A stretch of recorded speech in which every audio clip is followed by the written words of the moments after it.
Tout d'abord, j'ai commencé à tourner un film à Copenhague, j'avais 14 ans, parce que je suis danoise. Et, euh, et là-dessus, bon, ça n'a pas donné grand-chose parce que j'étais très jeune, j'avais 14 ans. Et ensuite, je suis arrivée à Paris, j'avais 17 ans. Et là, évidemment, je parlais pas trop bien le français, même quasiment pas du tout, je parlais anglais.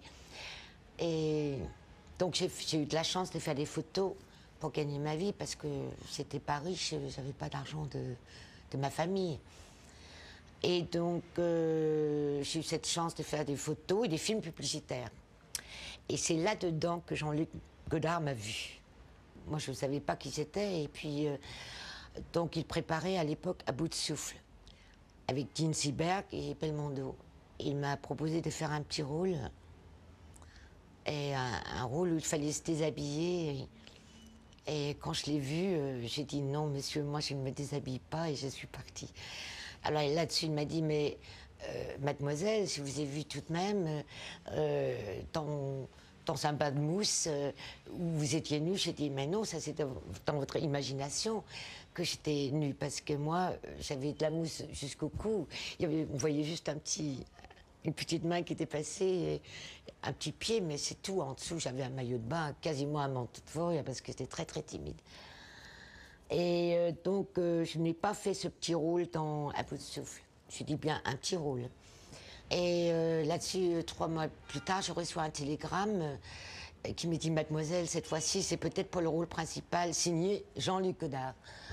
Je me dis, ça c'est une plaisanterie, ça, c'est pas possible. C'est pas possible. Et puis, de toute façon, je me rappelais plus de son nom. Et là, il y avait les copains comme Claude Brasseur. Il me dit, mais t'es complètement folle. Il vient de faire un film, il n'est pas encore sorti, le film, qui s'appelle À bout de souffle, avec Dean Seberg et Jean-Paul Belmondo. Il paraît que c'est un film extraordinaire. Il faut absolument que tu ailles le voir.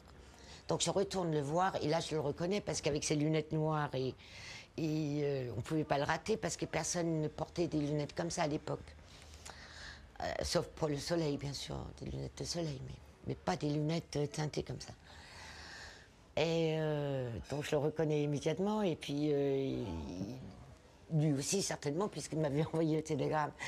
Il m'a dit, mais cette fois-ci c'est pour le rôle principal, et vous êtes engagé, il venait signer votre contrat demain.